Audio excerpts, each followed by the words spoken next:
Assalamualaikum warahmatullahi wabarakatuh. Waalaikumsalam warahmatullahi Waalaikumsalam. wabarakatuh. Terima kasih atas kesempatannya kepada Prof. Badeni dan Ibu moderator ya. Sebelum saya mulai pertemuan ke-6 kita pada hari ini, saya akan menyapa Ibu dan Bapak melalui sebuah video pendek berikut ini.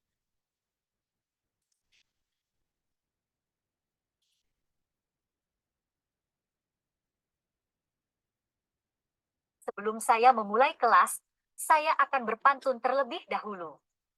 Rambut panjang hitam terurai. Baju dicuci di tepi kolam. Kuliah akan kita mulai. Mari kita ucapkan Assalamualaikum warahmatullahi wabarakatuh. Selamat pagi semua. Apa kabarnya?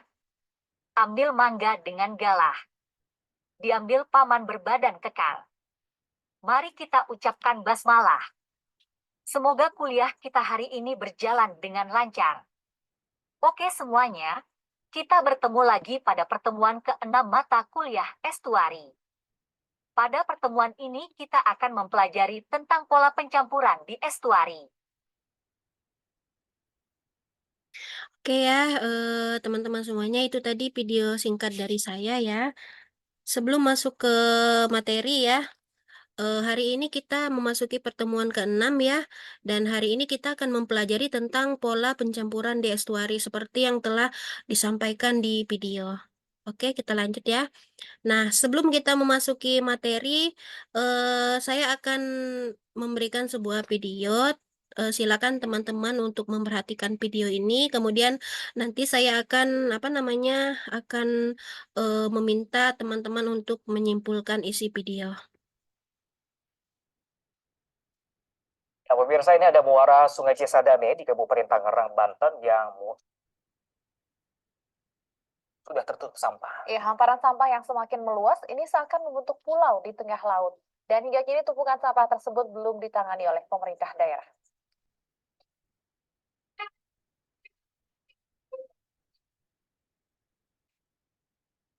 Hamparan sampah di muara Sungai Cisadane di Teluk Naga, Kabupaten Tangerang, Banten ini seakan membentuk sebuah pulau. Sampah ini sebagian besar dari rumah tangga yang sudah terbawa hingga ke bibir pantai.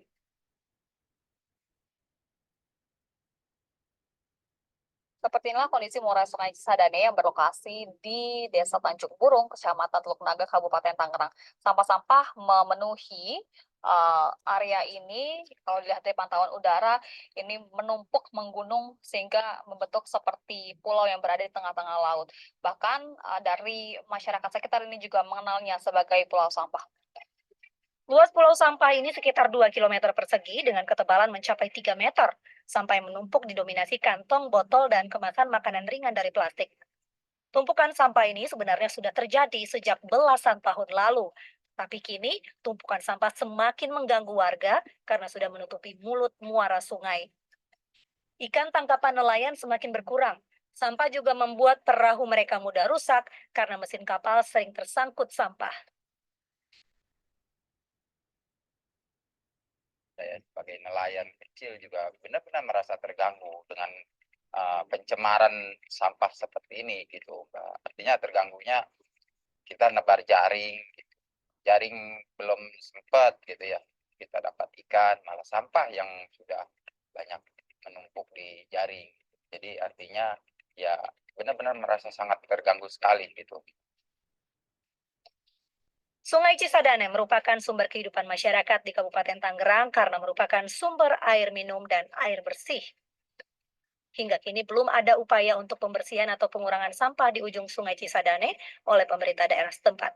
Padahal tumpukan sampah tak saja mengganggu dan membahayakan kesehatan, tetapi juga mengurangi kualitas hidup masyarakat. Dari Kabupaten Tangerang, Banten, Yosepina Damaris, Oki Mahendra, Muhammad Khairuddin, iNews melaporkan. Nah, pemirsa, ini ada Oke ya, teman-teman, tadi itu adalah video tentang pencemaran yang terjadi di Muara Cisadane. Nah, sekarang silakan berikan tanggapan kalian melalui link berikut ya.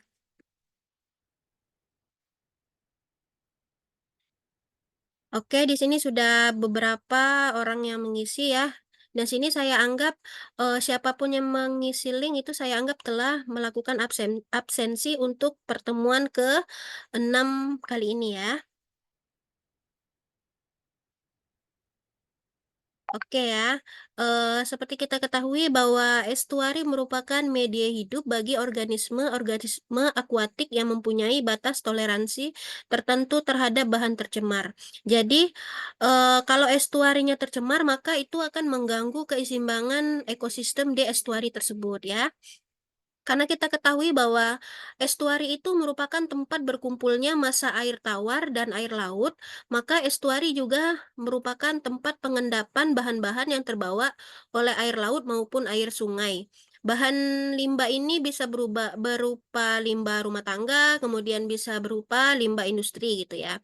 Nah, berdasarkan diagram berikut ini ya, di sini dapat kita lihat bahwa limbah yang terbawa ke sungai itu bisa berupa limbah rumah tangga, kemudian limbah pertanian, limbah perikanan, dan limbah industri yang berada di sekitar daerah aliran sungai gitu. Kemudian limbah ini masuk ke sungai, kemudian akan dibawa ke estuari. Dan yang dari pantai juga gitu, misalnya ada industri yang berada di sekitar pesisir pantai, kemudian limbahnya itu akan terbawa juga di estuari, seperti itu ya.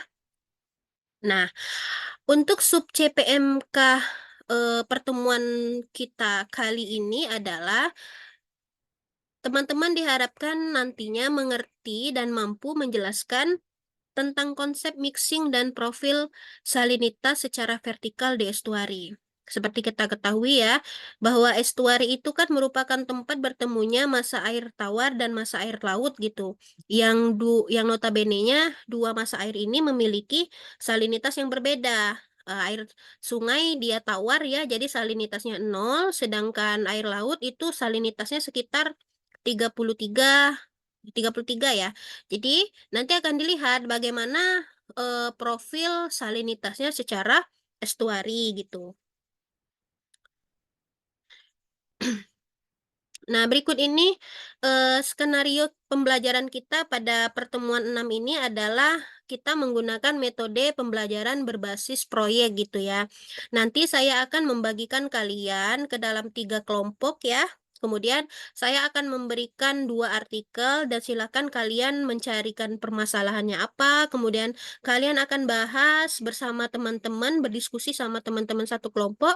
Kemudian kalian akan memberikan kesimpulan ya. Kesimpulan dari hasil dari diskusi kelompok kalian seperti itu. Nah, ini saya akan membagikan kalian melalui aplikasi Pickerwell ya. Nah, di sini saya sudah membagikan kalian ke dalam 3 kelompok ya. Untuk tim pertama itu Pak Popik ya dan Bu Dia. Kemudian tim kedua ada Pak Soeharno dan Pak Mardian. Dan tim ketiga ada Bu Made dan Bu Permata gitu.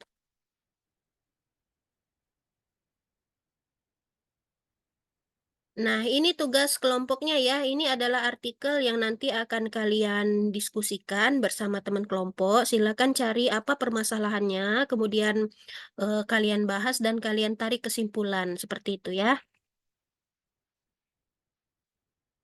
Saya akan memberikan apa namanya kalian waktu selama mungkin 30 menit untuk berdiskusi ya. Kemudian kita akan diskusi bersama-sama seperti itu.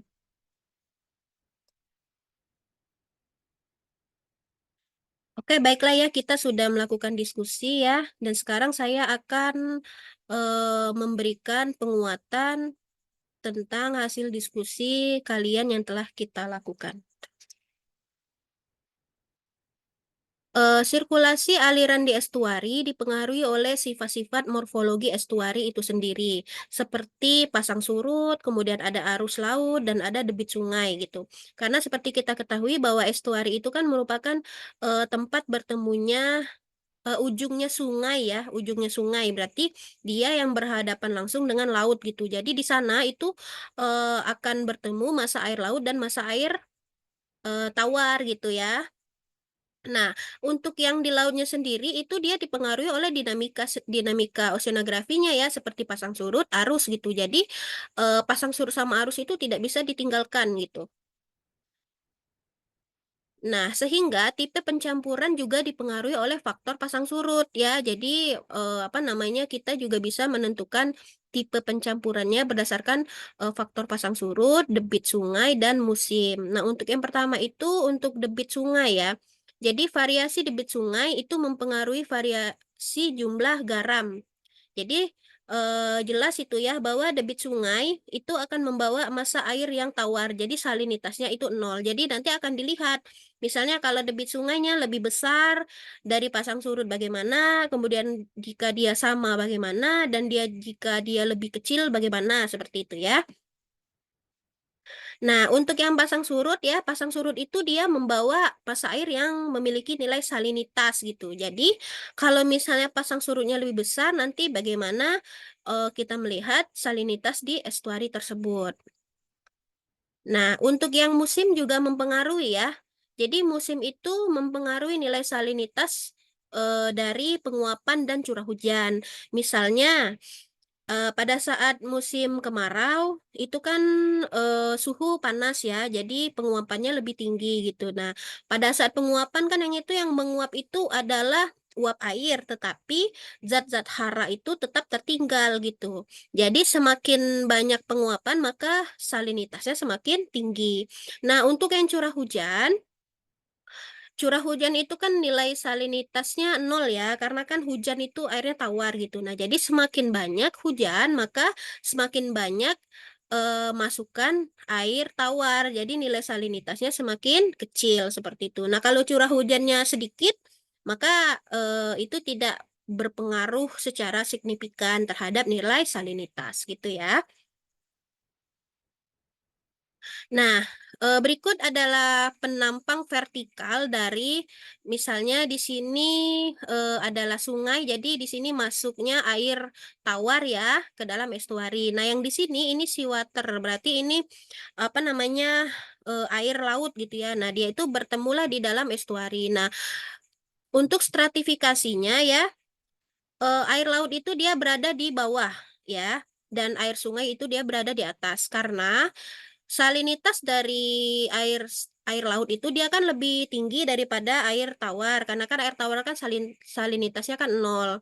Jadi kalau salinitasnya tinggi, maka densitasnya itu juga tinggi. Apa hubungannya? Hubungannya adalah salinitas itu merupakan kadar garam, sedangkan densitas itu adalah rapat massa. Jadi, kalau misalnya garamnya lebih banyak, maka rapat massanya kan lebih besar. Jadi dia lebih berat. Makanya dia itu berada di bawah kayak gitu. Nah, ketika dua massa air bertemu, massa air laut dan massa air tawar, maka stratifikasi akan menentukan jenis dan tipe estuari. Nah, stratifikasi ini bisa kita tentukan dari 3 pertanyaan ini. Misalnya, jika debit sungainya lebih besar daripada debit air laut, itu bagaimana gitu ya.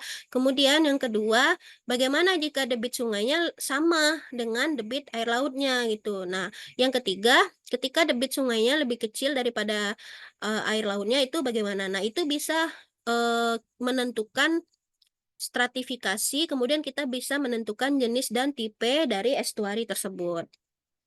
Kalau ini adalah apa namanya stratifikasi secara vertikal, maka ini adalah stratifikasi secara horizontal ya. Misalnya ini adalah air tawar yang mau masuk ke estuari, kemudian ini air asin yang masuk ke estuari. Jadi variasi secara horizontalnya adalah roh ini lebih kecil daripada roh ini, lebih kecil daripada roh ini, dan paling besar adalah roh 5 ya. Bisa ditulis rumusnya kayak gini ya. Jadi yang roh 5 itu dia lebih besar karena dia adalah masukan dari air asin gitu. Sedangkan roh 1 itu lebih kecil karena dia masukan dari air tawar.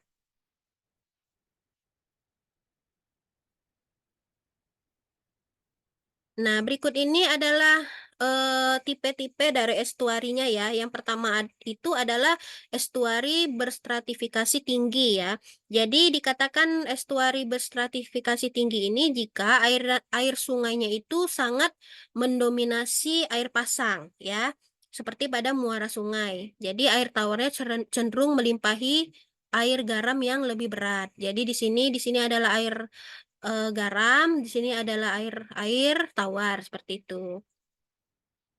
Nah, yang kedua itu adalah estuari tercampur sempurna atau well mix estuari. Ini dikatakan mix estuari bila gerakan pasang surutnya sangat dominan dan hebat sehingga air cenderung untuk bercampur dengan baik dari atas sampai ke bawah dan secara relatif salinitas menjadi lebih tinggi gitu ya. Nah, yang ketiga itu adalah strongly stratified estuary. Jadi ini terjadi selama banjir pasang ya. Estuari ini memiliki stratifikasi yang sama dengan yang jenis yang pertama tadi. Namun stratifikasi seluruhnya tetap kuat selama siklus pasang surut. Nah, kalau misalnya pasang surut kan dia kuat gitu. Nah, pada saat surut yang rendah itu dia tidak terlalu kuat kayak gitu ya. Nah, untuk yang ketiga itu ada estuari tercampur sebagian ya. Ini dikatakan bila aliran masuk air tawar dan pasang surut hampir sama. Jadi cara pencampurannya itu adalah turbulensi ya. Nah, jadi kalau misalnya kalian lihat gambar di sini, jika apa namanya? Jika estuarinya itu dia memiliki kedalaman, jadi dia ada palung gitu. Nah, jadi pada saat air garamnya itu masuk, di bagian ini dia tetap asin. Nah, karena dia tetap apa namanya?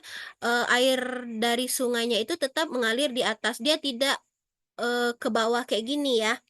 Nah, di sini bisa terjadi pencampuran karena kalau ada turbulensi seperti itu.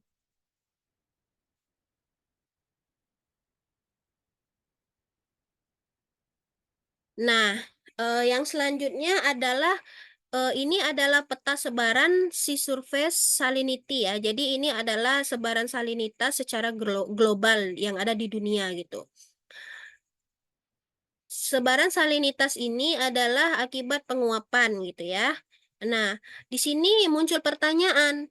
Di sini kan kalau kita lihat berdasarkan gambar ya, di daerah ekuator itu kan dia nilai salinitasnya tinggi ya, ya kan?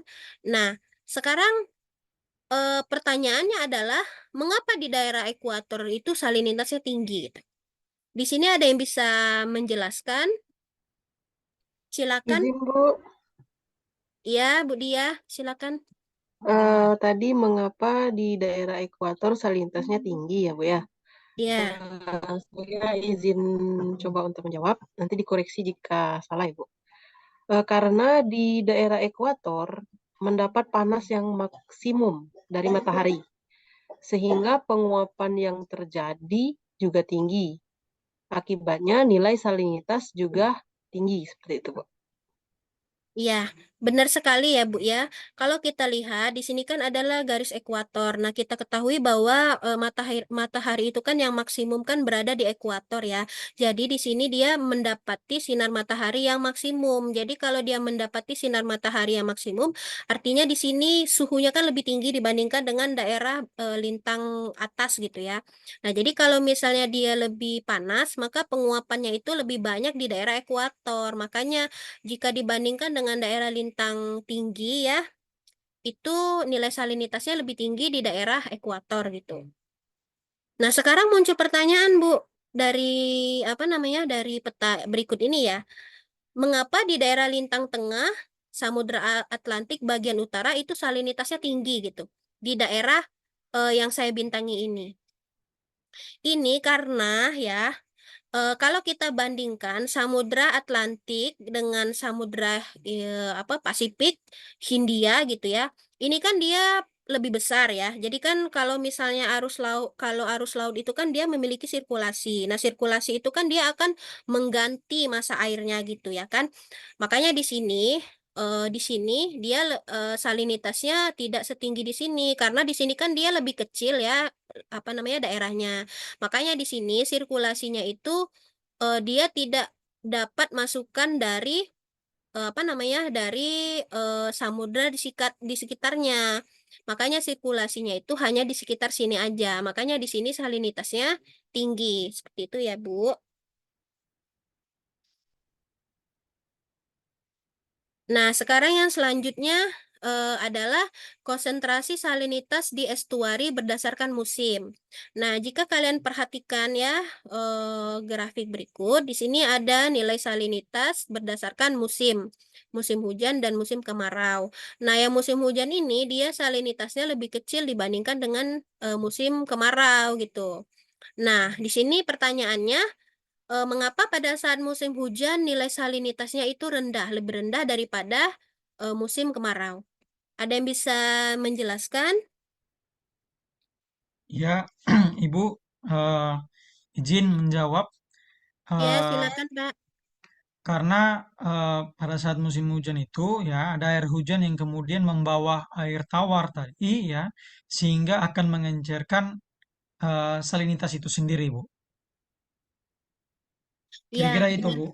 Ya, ya, benar sekali ya, Pak ya. Jadi, tadi kan sudah dijelaskan bahwa musim itu kan dia mempengaruhi nilai salinitas. Kalau misalnya dia kemarau, makanya dia lebih panas, penguapan, jadi dia lebih asin gitu. Nah, kalau hujan, hujan itu kan dia membawa air tawar ya. Jadi kalau pada saat curah hujannya tinggi, maka masukan dari air tawarnya itu lebih banyak. Jadi dia itu akan mengencerkan nilai salinitasnya seperti itu ya. Jadi makanya pada saat hujan itu dia lebih rendah nilainya daripada musim kemarau. Seperti itu ya. Nah, mungkin itu saja ya penguatan yang telah saya sampaikan. Berikut adalah tugas mingguan. Karena ini berhubung adalah pertemuan kita yang keenam dan minggu depan adalah Prah UTS ya. Jadi kita akan melaksanakan kuis gitu. Nah, saya harap sebelum kita melakukan kuis, teman-teman sudah mengerjakan tugas ini dan diserahkan kepada saya ya. Jadi silakan teman-teman unduh tugasnya pada link berikut ini ya. Oke ya, teman-teman. eh, Sebelum saya mengakhiri pertemuan ini ya, saya ucapkan terima kasih. Saya akhiri. Wassalamualaikum warahmatullahi wabarakatuh. Waalaikumsalam. Waalaikumsalam warahmatullahi wabarakatuh.